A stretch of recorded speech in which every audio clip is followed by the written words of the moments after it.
चलती चक्की देखकर दिया कबीरा रोए, दो पाटन के बीच में साबुत बचा न कोई। पानी गिरा बुदबुदा आसमानस की जात, एक दिन छुप जाएगा जो तारा प्रभात। अमर करूँ सतलोक पठाऊं, ताते बंदी छोड़ कहाऊं।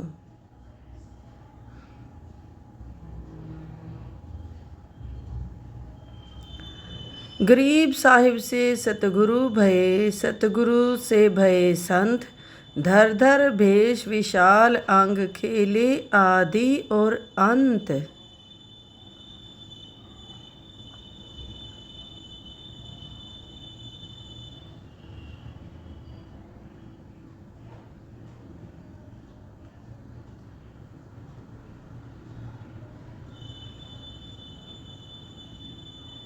सांस सांस सुमिरन करो, सांस व्यर्थ ना जाए। न जाने कब सांस सांस में अंतिम क्षण आ जाए।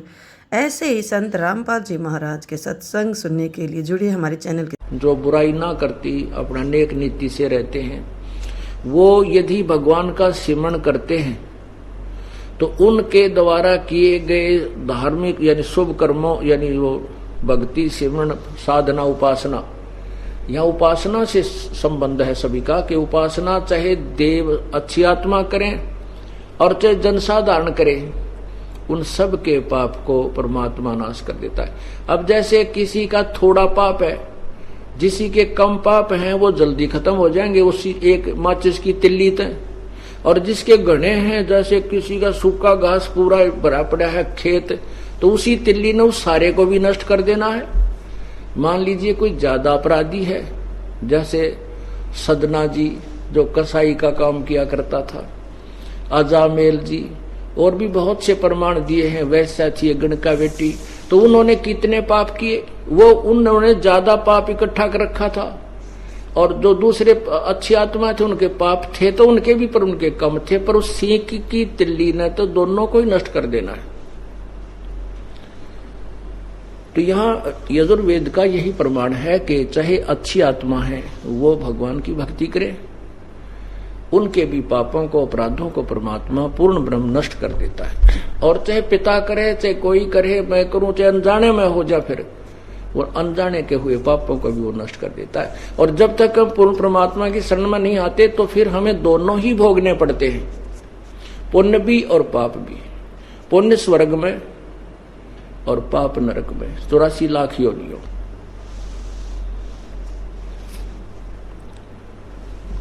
आपने पढ़ा दुर्योधन और दुशासन को द्रौपदी चीर उतारे, दुर्योधन और दुशासन को द्रौपदी चीर उतारे।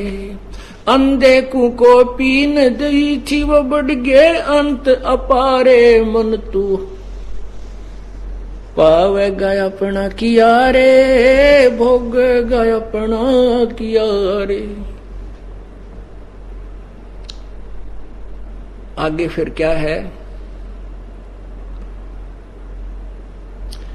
भाई, भीष्म पिता और द्रोणाचार्य वो कंस से बाणों मारे, भीष्म पिता और द्रोणाचार्य कर्ण से बाणों मारे।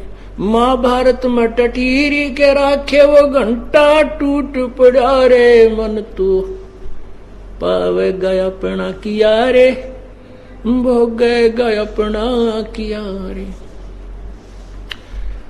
पुण्यात्मा आपको अभी बताया था उदाहरण कि आपका ना जाने कौन से पुण्य पिछले जन्म का कोई पुण्य था जिस कारण से आपको परमात्मा की प्राप्ति हो, परमात्मा का यह सच्चा मार्ग प्राप्त हुआ, आप सतलोक आश्रम में पहुंच पाए। अब जैसे हम पहले जो भी साधना किया करते थे उसको सही मानकर करते थे, क्योंकि हमें वही अच्छी लगती थी, उसमें हजारों लाखों लोग कर रहे थे, और घर में जो छोटा मोटा सुख होया करता जिसको हम सुख मानते थे, भी नौकरी लग गई, पास हो गए, लड़का हो गया, ब्याह हो गया, लड़का हो गया, लड़की होगी, और भी छोटे मोटे जो कार्य थे कोई मकान प्लाट मिल गया, मकान बना लिया। तो हम ये सोचा करते थे कि हम जो पूजा कर रहे हैं, हनुमान चालीसा पढ़ रहे हैं या गीता जी का नित पाठ कर लेते हैं या ज्योति लगाते हैं बाबा श्याम जी की, हमारे को श्री विष्णु जी का पूजा करते हैं, व्रत रखते हैं, इन्हीं से ये लाभ हो रहा है। अब परमात्मा के इस रोशनी से, परमात्मा के इस तत्व ज्ञान से ये रोशनी हुई कि पता चला कि जो साधना हम कर रहे थे वो तो गीता जी अध्याय नंबर 16 के मंत्र 23 के अनुसार थी। वो तो शास्त्र विधि त्याग कर हमारी मनमानी पूजाएं थी, उनसे तो कोई भी लाभ हमें हो ही नहीं रहा था। ये तो पूर्व जन्म का लाभ था। अब जैसे अभी आपने सुना है कि भीष्म पिता और द्रोणाचार्य जैसे ऐसे योद्धा जिनके नाम से भी वहां पूरी सेना कांपा करती कि भीष्म पितामह है और द्रोणाचार्य जिस और हो जाएंगे, जिस सेना की तरफ हो जाएंगे वो तो विजयी होंगे ही होंगे। और कहते हैं, और कर्ण यहां क्या बताना चाहते हैं कि भीष्म पिता और द्रोणाचार्य जो कर्ण से बाणों मारे, वो योद्धा तो मारे गए उस महाभारत के युद्ध में। और टटीरी के, महाभारत में टटीरी के राखे घंटा टूट पड़ा रे। एक पूर्व जन्म की संतनी भक्तनी टटीरी थी। टटीरी एक पक्षी होता है। उसने उसी कुरुक्षेत्र के अक्षेत्र में जहां पर यह महाभारत का युद्ध होना था, उसमें अंडों को जन्म दे दिया। और जब उसको देखा कि चारों तरफ से सेनाएं आ रही हैं, तो उसने अर्ज किया, है परमात्मा आपकी दासी के बच्चों की अंडों की रक्षा करना। कहते हैं इंद्र के हाथी का घंटाला टूट गया। वो घंटा बहुत भारी होता था, 88,000 मन का बताया। वो ऊपर से टूटकर आकर के उन अंडों के ऊपर गिर गया। अब वो इसे पाड़ने ना तो कोई उठा सके ना उठा सके। तो वहां कहते हैं पूरा महाभारत 18 करोड़ सेना कट के मर गई, अग्निबाण छूटे और पर्वतों को भी, आसपास के पहाड़ों को भी राख बना डाला। लेकिन उस टटीरी भगतनी के अंडों को कोई आंच परमात्मा नहीं आने दी, चाहे कुछ भी निमित्त बनाया। तो पुण्यात्माओं जो वो तो कोई भी साधना नहीं करती थी। वो ना हनुमान चालीसा करती थी, ना साला सरजाया करती, वो ना कोई बाबा श्याम जी ने पूजा करती। श्याम जी का जन्म भी ना हुआ था जब तक, यानी ये पूजा के योग नहीं हुए थे। तो कहने का भाव ये है कि यहाँ यही बताना चाहते हैं कि पूर्ण परमात्मा की भक्ति से ही जीव को लाभ होगा। और फिर क्या बताते हैं भाई, दुर्योधन और दुशासन को द्रौपदी चीर उतारे, अंधे को पीन दई थी वो बढ़ गए अंत अपारे, मन तू पावे गया अपना किया रे, भोगे गया अपना किया रे। देते को हर देत है जहां तहां से आन, और नहीं दिया वो मांगते फिरना, फिर प्रभु सुने नहीं कान। आज आप देख रहे हो एक मनुष्य है जो कूड़ा करकट कागज चुग चुग कर अपना गुजारा कर रहा है। वो भी इंसान है, वो भी मानव शरीर है उनका। दास ने देखा, एक बार हम पुस्तक छपवाने के लिए चांदनी चौक नई दिल्ली में गए थे। नीचे प्रिंटिंग प्रेस लगी है, ऊपर कमरा किराए पर दे रखा उसने।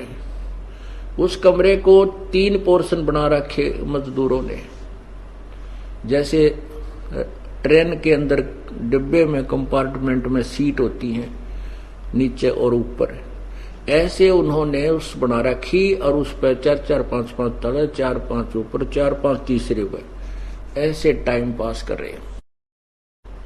वो भी इंसान है। और एक ऐसे मानव है जो 3 कोठियों का ब्यौरा, ना 4 कोठियों का, एक कोठी में 6 कमरे का पता, ना ऊपर नीचे। तो ये सब पिछले जन्म का किया हुआ पुण्य है। और जब हम विधिवत साधना करते हैं, पूर्ण परमात्मा की शरण में मिल जाती है, तो हमें इस जन्म में भी अगर कोई हमें आवश्यकता है, इस जन्म का किया हुआ भी हमारा पूर्व का नहीं है, तो इस जन्म में किए हुए पुण्य का भी वो परमात्मा हमें फल देना प्रारंभ कर देता है। अब जैसे आपने द्रौपदी के चीर बढ़ने की कथाएं सुनी होगी, लेकिन कारण का नहीं पता था हमें आज तक। केवल इतना जरूर सुना करते भाई द्रौपदी का चीर बढ़ा दिया, भगवान श्री कृष्ण ने बढ़ा दिया। अब पहले तो ये सोचना है कि श्री कृष्ण चीर बढ़ा ही नहीं सकता। अब श्री कृष्ण जी की सतीथि से हम परिचित हो गए हैं। जैसा कि आपने शिव पुराण में पढ़ा कि जो सदाशिव यानी काल है, वो कहता है ब्रह्मा विष्णु को कि तुम अपने आप को भगवान मान बैठे, ये तुम्हारी बड़ी नालायकी है, तुम भगवान नहीं हो, तुम ईश नहीं हो, तुम मालिक नहीं हो, और तुम्हारा यही भ्रम मिटाने के लिए मैं यहां प्रकट हुआ हूं। एक बार ब्रह्मा और विष्णु का इस बात पर झगड़ा हो जाता है। ब्रह्मा कहता है मैं भगवान, मैं तेरा पिता, विष्णु कहता है मैं भगवान, मैं तेरा पिता। तो इसी उनके विवाद को बहुत ज्यादा बढ़ गया, लड़ने मरने को तैयार हो गए। तो सदाशिव यानी काल भगवान ने, उनके पिता ने, उनके बीच में एक तेजो में लिंग, एक खंबा स्थापित कर दिया। वो झगड़ा छोड़कर उसकी खोज में लग गए। ब्रह्मा ने झूठ बोल दिया कि मैंने इसका एंड देख लिया।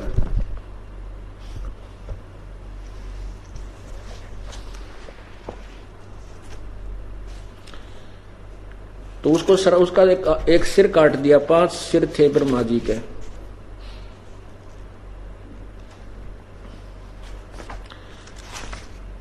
और फिर वो जो सदाशिव यानी काल प्रकट हुआ,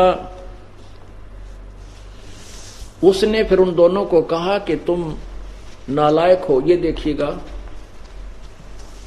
ये शिव महापुराण, इसमें संस्कृत भी साथ है, और ये कहां से प्रकाशित है ये देखिएगा। ये है श्री शिव महापुराण। ये विद्यारिधि पंडित ज्वाला प्रसाद मिश्र कृत हिंदी टीका सहित कहां से प्रकाशित है? खेमरा श्री कृष्ण प्रकाशन बंबई से। और यहां देखिएगा, ये विद्वेश्वर संहिता, ये है विद्वेश्वर संहिता नंबर 1 संख्या 1 अध्याय 9, और ये पृष्ठ ऊपर है, देखना यहां पर 17 पे, या नीचे देखिए। ये काल कहता है कि मेरे सकल और निष्कल भेद से 2 स्वरूप हैं, परंतु तुम ईश्वर नहीं, देखो, परंतु और ईश्वर नहीं, मेरे से अतिरिक्त कोई ईश्वर नहीं, ये काल कहता। इस कारण उनके 2 रूप नहीं हो सकते। पहला सतम रूप और दूसरा पीछे मूर्तिमान रूप धारण किया। इसमें ब्रह्म रूप निष्कल और ईश्वर ईश रूप सगुण। आगे देखना, मेरे ये दोनों रूप सिद्ध हैं, दूसरे किसी के नहीं, ये काल बोल रहा है, हो सकते। इस कारण तुम दोनों को, ब्रह्मा विष्णु को कहते हैं, तुम दोनों को अथवा दूसरों को ईश्वरत्व की प्राप्ति नहीं हो सकती। तुमने जो अज्ञान से अपने को ईश मान लिया, ओह, ये देखना कि तुमने अपने को जो ईश मान लिया, ईश माने भगवान माना, यह बड़ा अद्भुत हुआ।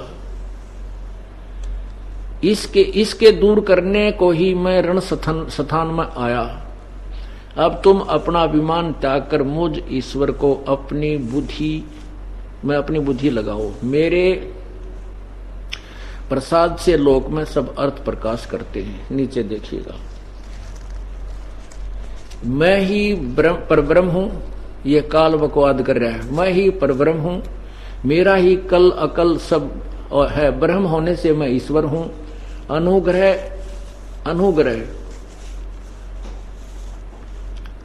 आदि अधिक ही मेरा कर्तव्य है। सर्वव्यापी होने से, जगत के वर्धक होने से मैं ब्रह्मा हूं। हे ब्रह्म के सब समतव और व्यापक होने से मैं आत्मा हूं। यहां देखो नीचे, मैं सबका ईश्वर हूं। यह मेरा, आगे देखना इधर, मेरे सिवा किसी दूसरे का नहीं है। प्रथम तो ब्रह्म तत्व ज्ञान के निमित्त निष्कल ब्रह्म रूप प्रारब्ध हुआ। ये देखो, ये पृष्ठ नंबर 18 पे क्या कहा है? पुत्रो, ब्रह्मा विष्णु महेश को नीचे देखो। हे पुत्रो, यह कर्त यानी ब्रह्मा को उत्पत्ति, विष्णु को पालन, यह कर्त आपने तप से प्राप्त किया है, जो कि सृष्टि की उत्पत्ति और पालन कहा है। जो सो मैंने प्रसन्न होकर तुम्हें दिया है। इसी प्रकार से दूसरे दो कर्त रुद्र और महेश, यानी बोलने वाला इन ब्रह्मा विष्णु महेश से कोई दूसरा है, फोर्थ है, चौथा है, महेश को प्रदान किए हैं। परंतु अनुग्रह कर्तव्य कोई भी पाने को समर्थ नहीं है। अनुग्रह, अब देखो, जो दास सिद्ध करना चाहता है कि हम मानते रहे हैं कि विष्णु जी ने, कृष्ण जी ने द्रौपदी का चीर बढ़ा दिया, तो यहां लिखा है कि अनुग्रह माने तुम किसी पर रहम नहीं कर सकते, तुम नहीं कर सकते। ये तो काल कहता है मैं करता हूं, और सप्तम वेद से आपको पता चला, जैसे गीता जी अध्याय नंबर 15 के श्लोक 16 और 17 में स्पष्ट किया है कि अक्षर पुरुष और अक्षर पुरुष ये दो भगवान हैं, और वास्तव में 17 में स्पष्ट किया कि इन दोनों से अन्य ही वो परमात्मा श्रेष्ठ है, वही परमात्मा कहलाता है, वही तीनों लोकों प्रवेश करके सबका धारण पोषण करता है, वो अव्यय ईश्वर है, वही अविनाशी परमात्मा है। गीता जी अध्याय नंबर 3 के मंत्र 12 से लेकर 15 में स्पष्ट, 10 से लेकर 15 में स्पष्ट किया है कि जो यज्ञ नहीं करते वो पापी हैं, और यज्ञ करने से इन देवता बड़े होते हैं। देवताओं को बढ़ाने के लिए बड़े हुए देवता आपको बिना मांगे फल देते हैं। जैसे शास्त्र अनुकूल साधना का एक सीधा पौधा हम बीजते हैं तो जड़ की पूजा करते हैं, उस जड़ की पूजा करने से फिर वो पौधा उस जड़ से खुराक जाकर के टहनियों के ऊपर फल लगते हैं। यदि हम जड़ की पूजा नहीं करेंगे तो पौधा ही सूख जाएगा, वो टहनी ही नहीं रहेंगी।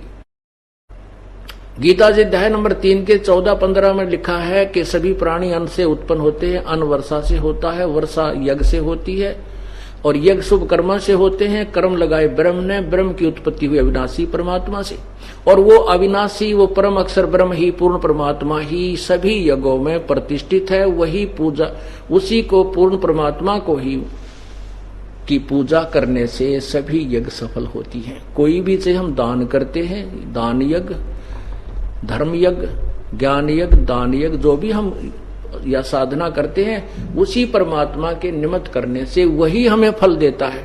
वो जिस भी इष्ट के हम पुजारी होते हैं उसी का रूप भी बना सकता है, उसी गुरु के रूप में भी आकर के वही पूर्ण परमात्मा हमें फल देता है। तो यहाँ क्या कहना चाहता है ये दास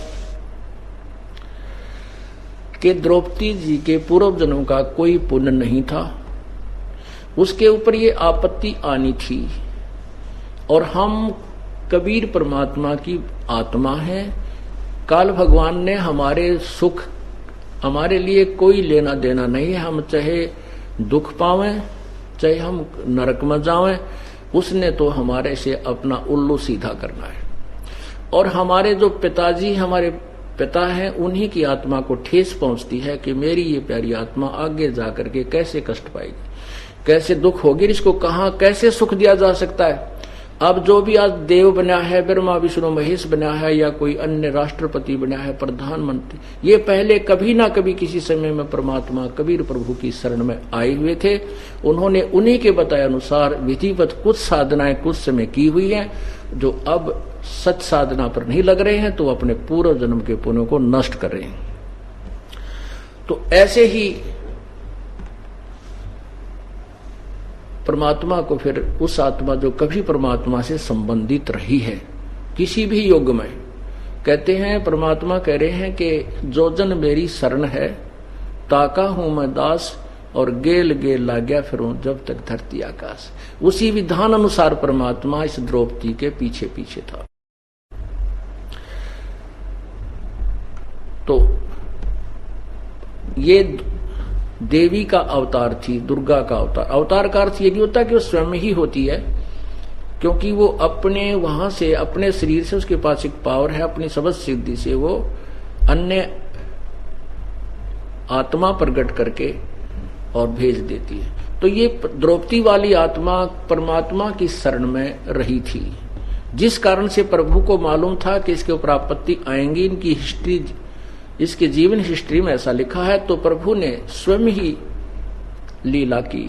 द्रौपदी स्नान करने के लिए, जब ये अनमैरिड थी, अपने पिता द्रौपद राजा के घर पे थी, स्नान कर, जब ये युवा हुई, शादी से पूर्व ये स्नान करने के लिए गंगा पर जा रही थी।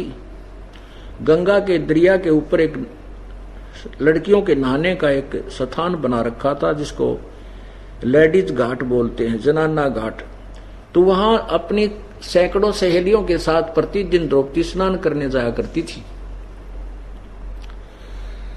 एक दिन सुबह सुबह ये पहुंची तो वहां एक अंधा महात्मा, एक सूरदास, केवल एक लंगोट से उसके तन पर था, दूसरा कोई वस्त्र उसके पास नहीं था।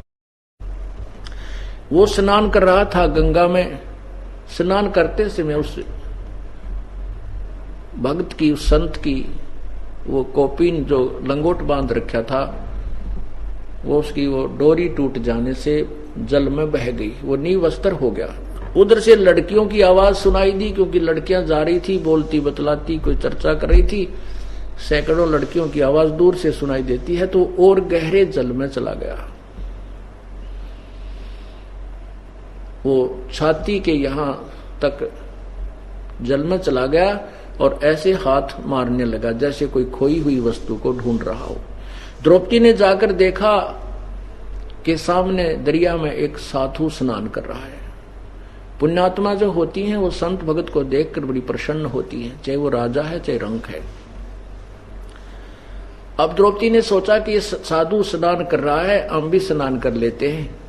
स्नान करने के उपरांत साधु के पास बैठेंगे, भगवान की चर्चा इनके मुखारविंद से सुनेंगे, आशीर्वाद प्राप्त करेंगे। इस दृष्टिकोण से द्रौपदी स्नान करने लग गई। स्नान करने के बाद जब उसने देखा कि साधु तो अब भी जल से बाहर नहीं आया है, दरिया में खड़ा है, लेकिन नहा नहीं रहा, ये तो कुछ ढूंढ रहा है। द्रौपदी ने अपने विचारधारा से सोचा कि महात्मा के पास बाहर भी कोई वस्त्र नजर नहीं आ रहा, और द्रौपदी ने अपने ध्यान पूर्वक देखा तो देखा कि महात्मा निवस्त्र और लज्जा के मारे बाहर नहीं आ रहा है। तो लड़की ने, इसको साधु संत और पूर्व जन्म के संस्कार बताए जाते हैं, जो आओ देखता ना ताओ देखता, और अपने समर्पण करते समय, दान करते समय अग्रम मग्रम नहीं होती।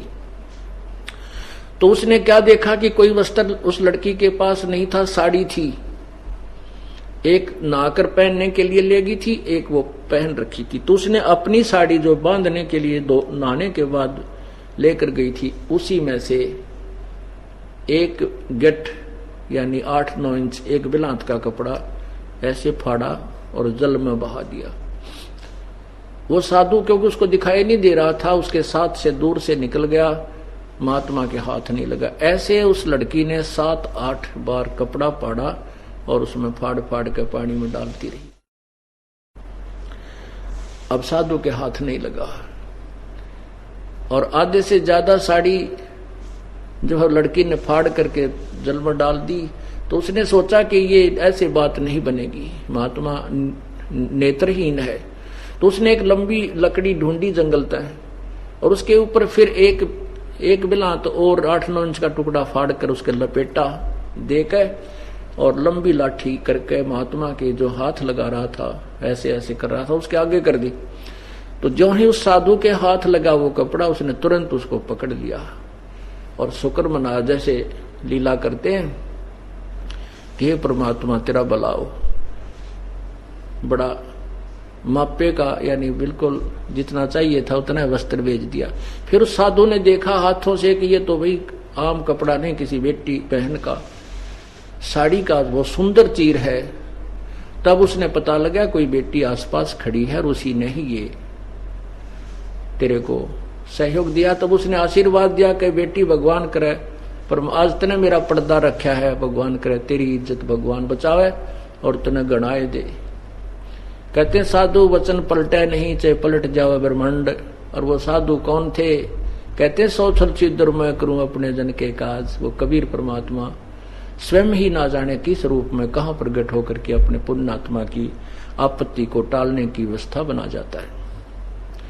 अब लड़की तो आ गई, उसने को नहीं ध्यान रहा कब के, क्योंकि वो तो राजा की लड़की थी और भी दान बहुत कराया करती, पर वो दान ठीक ठिकाने का था। कहते हैं कुपात्र को दिया हुआ दान फलता नहीं, सुपात्र को दिया हुआ फलता है।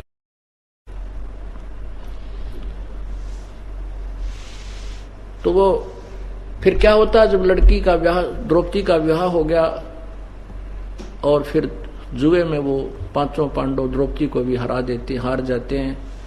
उस समय दुशासन और दुर्योधन दोनों ही कुपित होकर के द्रौपदी को भरी सभा में नंगा करने की चेष्टा करते हैं।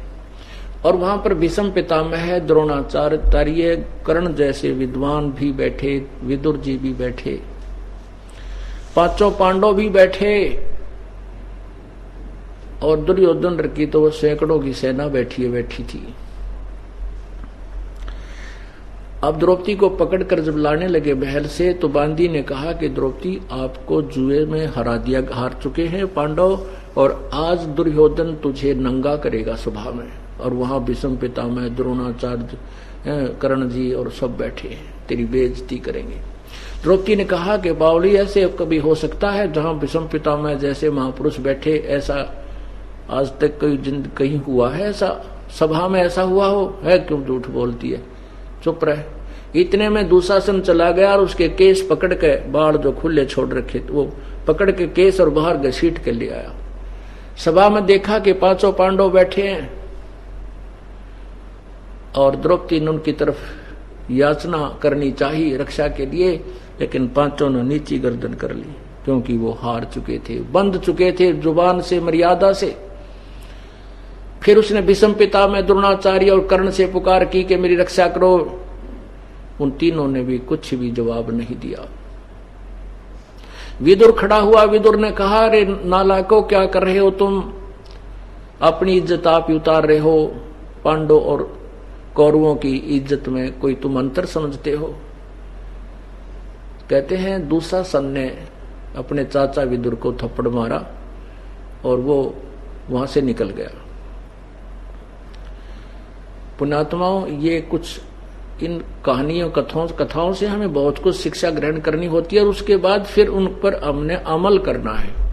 ये बातें कहन सुन की नहीं, ये कर पाड़ने की है। तो उसमें क्या होता है कि द्रौपदी ने देखा कि ये तो सब बंधे हुए हैं, कोई हार गया जीत में, और वो ब्रह्मा, ये क्या नाम, भीष्म पितामह, द्रोणाचार्य और कर्ण, ये दुशासन के, दुर्योधन के अन्न खा के उसके पक्ष में उनकी जुबान बंद होगी, क्योंकि उनकी सेवा के वश हो गए। तो परमात्मा कहते, बंधे से बंधा मिले वो छूटे कौन उपाय, और कर बंदगी निर्बंध की जो पल में ले छुड़ाए। अब बंधे से बंधा हुआ प्रार्थना करता, जैसे चार आदमी खंभे तो बांध रखे पीछे नाथ, और वो आपस में कहते हैं तू मुझे खोल दे, वो कहे तू मुझे खोल दे। नहीं, जो खुला हुआ व्यक्ति है उससे प्रार्थना करो, वो चारों को, सभी को खोल देगा। तो तब द्रौपदी ने देखा कि तो झूठी, मैं समझ रही थी कि मेरे पांचों पांडव धरती तोड़ देंगे अगर मेरे ऊपर हाथ कर दिया किसी ने। यही भ्रम मिटाने के लिए परमात्मा ने ये सब व्यवस्था की। जब तक हम इस सब संसारिक अंगे न छोड़ के, जब तक हम एक परमात्मा का सहारा नहीं तकते, तब तक वो साथ हमारा नहीं दे पाता। तब द्रौपदी ने सच्चे दिल से पुकार की थी, हे परमात्मा, आज अपनी दासी की इज्जत रखना, आपके बगैर, आपके अतिरिक्त मेरा कोई नहीं है। उधर से कृष्ण उनका गुरु थे, कृष्ण जी धार्मिक गुरु थे। अब गुरु के माध्यम से पुकार की जाती है, लाभ पूर्ण परमात्मा ही आकर देता है। उसी समय श्री कृष्ण भगवान अपने घर पे अपनी पत्नी रुक्मणी के साथ शतरंज खेल रहा था। शतरंज में ऐसे पासे डालकर कुछ बोलना होता है, कच्चे 12 पक्के 18, तो ऐसे पासे तो डाल दिए उधर से, क्योंकि यहां से पुकार गई धर्मराज के दरबार में। आपत्ति आने पर सभी प्रार्थना करते हैं। हर इंसान भगवान को से प्रार्थना करता है, रोता है, तो उसकी पुकार जाती है दरबार में, धर्मराज के दरबार में, और वहां आपकी वो फाइल खुल जाती है कंप्यूटर की तरह। जैसे वहां पर देखा जाता है इसका कोई पुण्य है तो उसके प्रतिफल में उसको वो पूर्ण परमात्मा आकर के राहत देता है। यदि वहां कोई पुण्य नहीं है तो नहीं कर सकता, वो पुण्य परमात्मा नहीं लाभ देता। तो ऐसे ही जैसे टटीरी की पुकार गई थी, वहां कंप्यूटर में देखा तो उसके पुण्य थे, उस कारण से इस रक्षा हुई। और बहुत ना जाने की द्रौपदी की पुकार गई तो उसकी रक्षा हुई, और ना जाने कितनी बहन बेटियों की इज्जतें लूटी जाती हैं, कोई पुकार नहीं सुनी जाती, क्योंकि उनके पूर्व जन्म के और इस जन्म के कोई संस्कार शुभ उनके साथ नहीं है। तो उधर से पुकार वहां पहुंची तो वहां देखा धर्मराज ने कि इसको तो ना जाने कितना दिया जा सकता है, ऐसा पुण्य इस लड़की ने किया हुआ है, उस आत्मा ने। तो वहां से वो रिफ्लेक्ट होकर के उस गुरु यानी श्री कृष्ण के अंदर आई। श्री कृष्ण ने ऐसे हाथ, ऑटोमेटिक उस पावर, परमात्मा की पावर से ऐसे हाथ हो गया और कहा अनंत। अब वो शक्ति कहां से बोली? कबीर परमात्मा, उस पूर्ण ब्रह्म की शक्ति ने वहां आप ही आशीर्वाद रूप में वहां से आवाज लगाई, और सूक्ष्म रूप धारण करके वो परमात्मा फिर द्रौपदी के पास पहुंचा। सेकंडों के अंदर हो जाता है ये काम परमात्मा का। जब जो उन्होंने ऐसे करके पासे डालकर एकदम जैसे आकड़ जाग रहे हैं भूत, देखा उन्हें भूत जिन माँ वो एकदम बात ठीक करते करते न्यू आ जाएंगे। ऐसे श्री कृष्ण को नहीं मालूम तू क्या हो रहा तेरे साथ, वो तो न्यू हो गया एकदम। जब रुक्मिणी ने पूछा कि ये अनंत कैसे कहा, ये बोल क्या किस लिए पासे डाले, का 12 है 18 है, क्या बोलना चाहता है? तब वहां से कहते रुक्मिणी कर पकड़ा मुस्काई, हाथ पकड़ के मुस्कुराने लगी, कहने लगी अनंत कहा मोकू समझाई। कहते दुशासन को द्रौपदी पकड़ी, हमारी भक्त सकल में सिखरी। यहाँ कौन पावर बोल रही थी? वो परम पावर बोल रही थी श्री कृष्ण में। जो मेरी भक्त पिछोड़ी हुई तो हमरा नाम न लेवे कोई, तंदे ही से पासा डारी वो पहुंचे सूक्ष्म रूप मुरारी। वो तो वहां खेल रहे हैं, और सूक्ष्म रूप में वो मुरारी अर्थात सब पापों के विनाश, शत्रु सब विघ्नों के विनाश करने वाले पूर्ण परमात्मा वहां द्रौपदी के पास पहुंचे। खेचत खेचत खेच कसीसा सिर पर बैठे हैं जगदीशा, द्रौपसुता के चीर बढ़ाए, शंख शंखों पार नहीं पाए। द्रौपसुता को दिन ने लीर, लीर माने एक कातर दी थी, एक छोटा सा टुकड़ा दिया था। द्रौपसुता को दिन ने लीर, जाके अंत बढ़ाए चीर। अब वही परमात्मा कुछ देर के बाद वही श्री कृष्ण रूप में प्रकट हो गया। जब दुशासन और खींच खींच कर थक लिए, छोड़ दिया, नहीं उसको पार बसाई और चीर नहीं समाप्त हुआ, फिर द्रौपदी अपने महल में चली गई। परमात्मा पूर्ण ब्रह्म उसी श्री कृष्ण रूप में वहां प्रकट हुए। तब द्रौपदी ने पूछा, हे भगवान ऐसा तो मैंने कोई कर्म नहीं किया था, ये कौन से पुण्य का? क्योंकि पुण्यात्मा अपने उसकी सुई वहीं जाती है कि मेरा ऐसा कौन सा पुण्य था जो मुझे ऐसा फल मिला। तब उस परमेश्वर ने बताया कि बेटी तूने एक समय जब तू कंवारी थी उस समय आपने एक महापुरुष को, संत को एक छोटा सा टुकड़ा दिया था लीर का। वो फिल्म चला दी परमात्मा ने, वो पिछड़ी याद आ गई उस लड़की को कि एक। तब उसने विचार किया कि परमात्मा ने कहा कि तूने जो एक साड़ी का टुकड़ा दिया था उस महापुरुष को, उसके उस दान के स्वरूप आपको आज इतना कपड़ा देना पड़ा प्रभु ने। तब द्रौपदी कहती है ध्यान आया, हो वो तो मैंने इतना कपड़ा दिया था, एक साड़ी भी कोई बड़ी बात नहीं है, इतना दुशासन जैसे महापुरुष वो विद्वान और पहलवान बन रहा था और ढेर लाग गया साड़ी का 2-3 जगह, और फिर भी समाप्त नहीं हुआ। तब द्रौपदी कहती है परमात्मा जब मुझे पहले बेरा होता इस बात का कि इसे महापुरुष को इतना दान करने तो इतना ढेर लग जाता है, तो अगर मुझे पहले पता होता कि एक चीर के कारण मेरे हो गए चीर अपार, और जब मुझे पहले पता होता मैं सर्वस्व देती वार उस परम पिता के लिए। तो पुण्यात्माओं इसी कारण से गरीबदास जी कहते हैं, ऊंची थलियां खेती वो में भूल रहे निज डेरे नु, गरीबदास ये वक्त जाते रो गए इस पैरे। बोलो सतगुरुदेव। कर जोरूं विनती करूं, धरूं चरण पर शीस, गुरु राम देवानंद जी महाराज ने दियो नाम बख्शीस। कोटि कोटि सिजदा करूं, कोटि कोटि प्रणाम, चरण कमल में राखियो, मैं बंदी जाम गुलाम। कबीर गुरु जी मिलेंगे, पूछेंगे कुशलात, आद अंत की सब कहूं, अपने दिल की बात। जय इब के सतगुरु मिले, सब दुख आँखों रोए।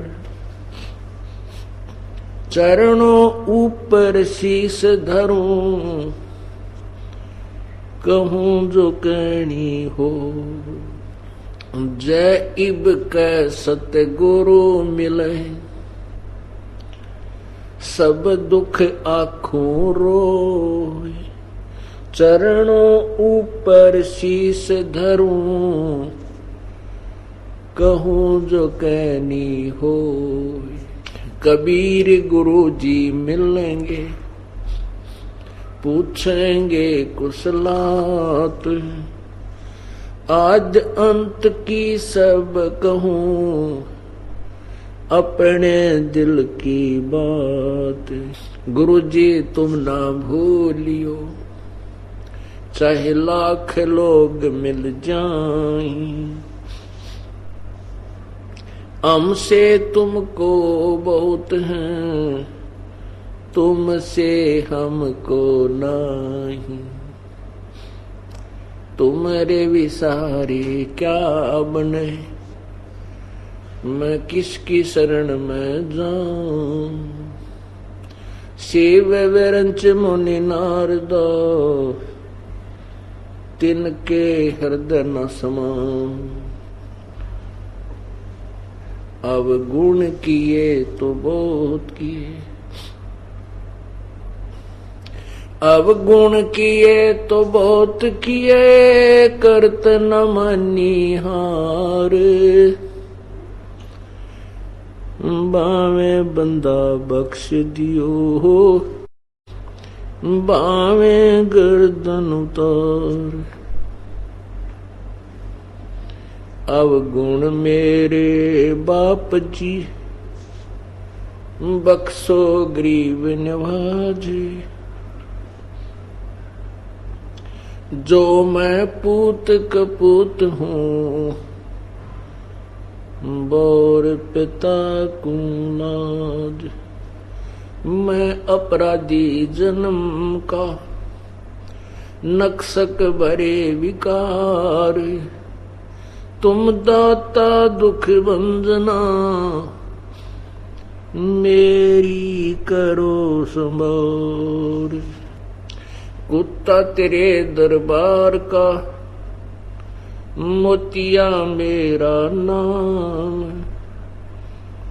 गले प्रेम की रस्सी, जा खेचो जाऊं।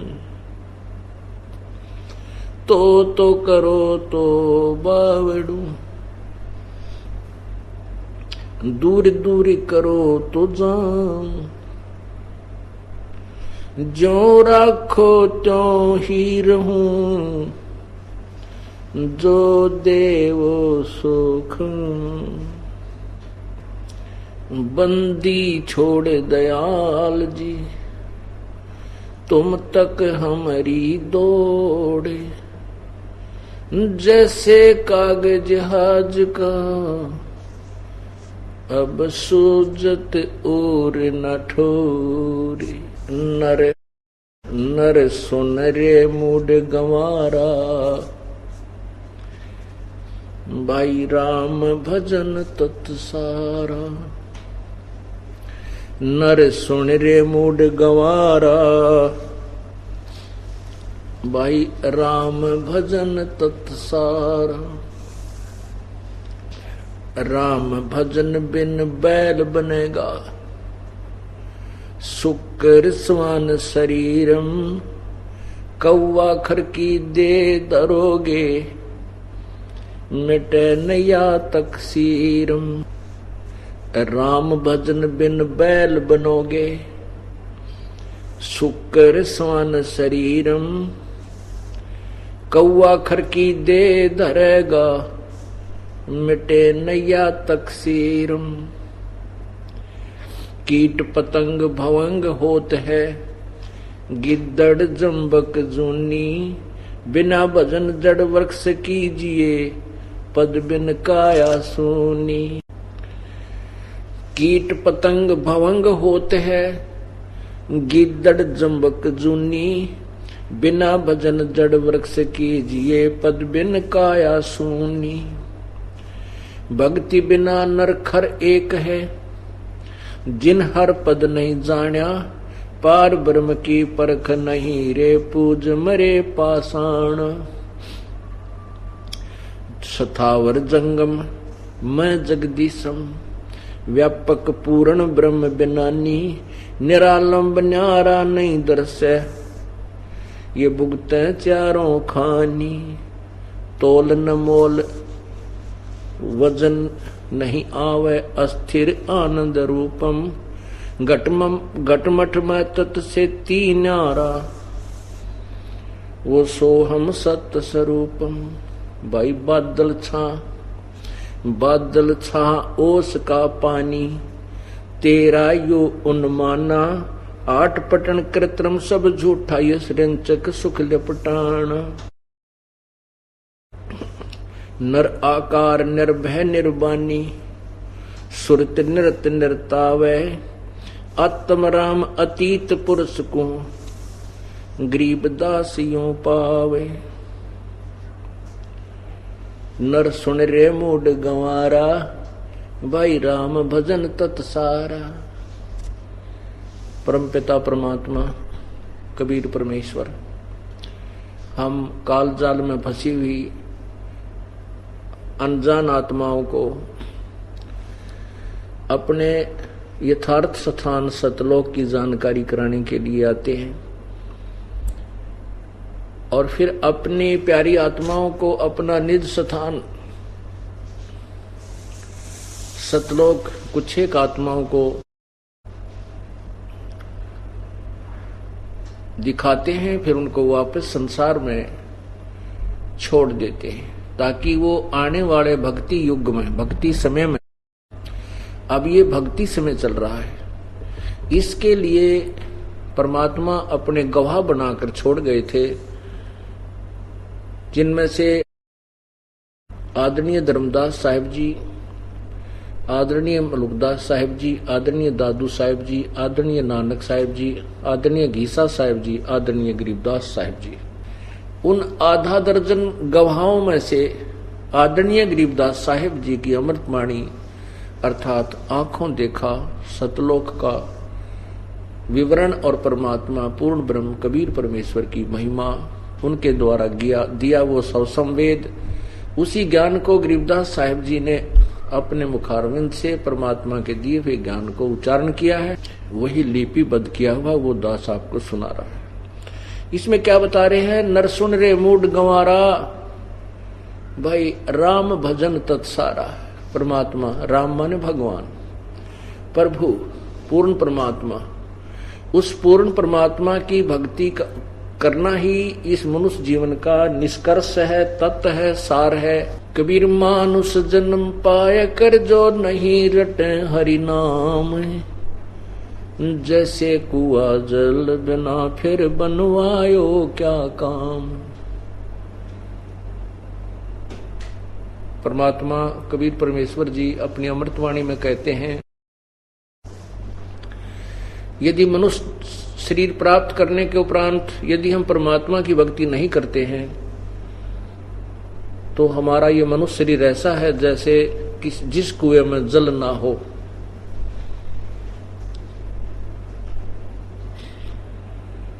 जिस कुएं में जल ना हो उसका नाम कुआं अवश्य है, लेकिन गुण कुएं के नहीं है। ठीक इसी प्रकार मनुष्य जीवन प्राप्त करके जो प्राणी परमात्मा की भक्ति नहीं करता है वो उस जल रहित कूप के तुल्य है, अर्थात यूजलेस है, उसका कोई लाभ नहीं है। उसी के विषय में कबीर परमेश्वर जी बता रहे हैं, गरीबदास जी महाराज उन्हीं के अमृतवाणी के ज्ञान को हमें सुना रहे हैं। नर सुन रे मूड गंवारा, भाई राम भजन तत्सारा। यदि आप परमात्मा की भक्ति नहीं करते हो तो क्या बनेगा? राम भजन बिन बैल बनेगा, ये सुकर स्वान शरीरम। भाई कौवा खर की दे धरेगा, मिटे नया तक सीरम। पुण्यात्माओं, मनुष्य जीवन प्राप्त प्राणी ये समझ बैठता है कि मैं ऐसे ही सदा मनुष्य बना रहूंगा, और कुछ अधूरे ज्ञान युक्त संत जन भी ऐसा भ्रमित ज्ञान देते हैं। कहते हैं कि जो मनुष्य हैं वो तो मनुष्य ही रहेंगे और जो अन्य प्राणी हैं वो अन्य प्राणियों का ही जीवन भोगते रहेंगे, फिर भगवान की भक्ति की आवश्यकता ही नहीं है। यदि ऐसा ही है कि मनुष्य मनुष्य ही रहेंगे और गधे गधे ही बने रहेंगे तो फिर भक्ति की कोई आवश्यकता ही नहीं, जो महसूस नहीं होती। लेकिन ऐसा नहीं है। अपने संस्कार के अनुसार प्राणी मनुष्य शरीर प्राप्त करके उसके उपरांत अन्य योनियों को भी भोगता है। कब तक भोगता है? जब तक उसको पूर्ण संत पूर्ण परमात्मा की भक्ति प्राप्त नहीं होती। जैसा आज दिन के समय आपने सत्संग में सुना था कि मन तू पावेगा अपना किया रे और भोगेगा अपना किया रे। जब तक हम पूर्ण परमात्मा की भक्ति पूर्ण संत के द्वारा नहीं प्राप्त करते हैं तब तक तो ये रूल है, ये नियम है, ये संविधान है कि जैसे कर्म प्राणी करेगा वो दोनों ही भोगने होते हैं। हम ब्रह्मा जी, विष्णु जी, शिव जी की पूजा करते हैं तो भी हमें वो दोनों ही कर्म भोगने पड़ेंगे, और हम ब्रह्म और परब्रह्म यानी अक्षर पुरुष की भी भक्ति करते हैं तो भी दोनों ही कर्म भोगने पड़ेंगे, पुण्य भी और पाप भी। लेकिन हम पूर्ण परमात्मा सत्य पुरुष कबीर देव की, कबीर प्रभु की, कबीर परमेश्वर की भक्ति करेंगे पूर्ण संत से प्राप्त करके। वैसे नहीं केवल कबीर पंथी बने हुए हैं और उनको ज्ञान कबीर साहब का है नहीं, ना उनके पास वो वे ऑफ वर्शिप, वो पूजा का मार्ग नहीं है जो कबीर साहब का है, इसलिए वो कबीर पंथी कहलाते हैं, लेकिन वो कबीर पंथी है नहीं। कबीर पंथी माने जो कबीर जी ने मार्गदर्शन किया है, हम उस रास्ते चल रहे हैं तो हम उसके मार्ग पर चलने वाले हैं, हम कबीर पंथी हैं। यदि हम कबीर साहब के बताए मार्ग के विपरीत जा रहे हैं तो हम बेशक कबीर पंथी कहें, हम कबीर पंथी नहीं हैं। जैसे हमने दिल्ली को जाना है तो हम दिल्ली पंथी हैं, और हम यहां बरवाला से सिरसा की तरफ जा रहे हैं और कह रहे हैं हम दिल्ली पंथी हैं। हम दिल्ली मार्ग पर नहीं जा रहे, हम विपरीत दिशा को जा रहे हैं। भले ही हम अपने आप को अज्ञानतावश कबीर दिल्ली मार्ग पर जाने वाले ही कह रहे हो। तो कबीर परमेश्वर ने जो भी ज्ञान दिया है, जो भी वे ऑफ वर्शिप पूजा की विधि बताई है, यदि हम उसके अकॉर्डिंग कर रहे हैं तो हम कबीर पंथी हैं, अन्यथा नहीं है। तो इसलिए यहां ये बताया जा रहा है कि राम भजन बिन बैल बनेगा शुक्र स्वान शरीरम, और कौवा खर की दे धरेगा मिटे नया तकसीरम। ये तकसीर, ये जो दुख आपका कभी समाप्त नहीं होगा। गधा बनेगा, बैल बनेगा, शुक्र सुअर बनेगा, कुत्ता बनेगा और कौवा बनेगा, अर्थात नाना भिन्न भिन्न प्रकार की योनियों का कष्ट तू उठाएगा ही उठाएगा। कीट और कबीर परमेश्वर के चरणों में आने के बाद फिर ये संकट हमारे सब मिट जाएंगे। जैसे सतगुरु के उपदेश का भाई लाया एक विचार, जय सतगुरु मिलते नहीं जाते नरक द्वार। नरक द्वार में दूत सब, नरक द्वार में दूत सब करते खेचातान, उनसे कबू नहीं छूटता फिर फिरता चारों खानी। चार खानी में भरमता कबू न लगता पार, सो फेरा सब मिट गया सतगुरु के उपकार। यदि सतगुरु नहीं मिलते, सतगुरु का अर्थ होता है जो सच्चा ज्ञान दे अकॉर्डिंग टू द शास्त्र, यानी हमारे सदग्रंथों के अनुसार विधि बतावे और उसको आदेश हो नाम देने का। सत साई भक्तजनों, ऐसे ही संत रामपाल जी महाराज के सत्संग, प्रवचन और विचार विशेष संदेश सुनने के लिए हमारे चैनल से जुड़े रहे। सत साई।